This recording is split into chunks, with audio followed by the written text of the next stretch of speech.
राज्यातल्या 185 ग्रामपंचायतींच्या निवडणुकीसाठी आज शांततेत मतदान पूर्ण झालं। त्यामुळे 6550 उमेदवारांचं भवितव्य आज पेटीमध्ये सीलबंद झालं। राज्यातील ग्रामपंचायतींच्या निवडणुकीची गेल्या कित्येक महिन्यांची प्रतीक्षा आज अखेर संपली। राज्यातील 185 पंचायतींसाठी आज सकाळी 8 ते सायंकाळी 5 या वेळेत मतदान झालं। काही लहान सहान घटना वगळता सर्वत्र मतदान सुरळीत पार पडलं। दुपारी 4च्या सुमारास हाती आलेल्या अहवालानुसार सरासरी 50 ते 55% मतदान झालं। सायंकाळी 5 वाजता रांगेत असलेल्यांनाच मतदान करता आलं। विधानसभा निवडणुकीनंतर पंचायत निवडणुका व्हाव्यात यासाठी सरकारनं जंग पछाडलं होतं। निवडणूक आयोगाला त्यासाठी अनेक कारणंही सांगण्यात आली होती। मात्र शेवटी आज विधानसभा निवडणुकीपूर्वी 27 दिवस पंचायत निवडणुकीसाठी मतदान पार पडलं। राज्यात ठिकठिकाणी स्थापन करण्यात आलेल्या 851 केंद्रांवर आज मतदान झालं। मतदान केंद्र म्हणून प्रामुख्यानं सरकारी शाळांचाच अवलंब करण्यात आला।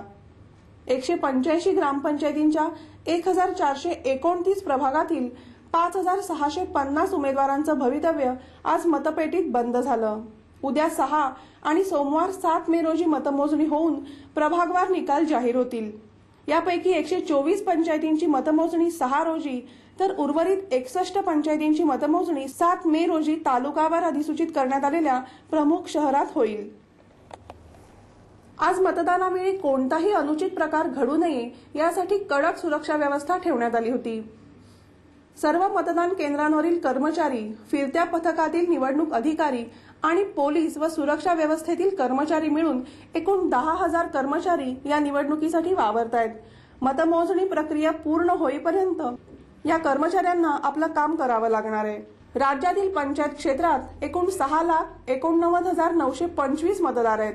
पैकी 3,43,193 पुरुष तर 3,45,964 महिला मतदार आहेत।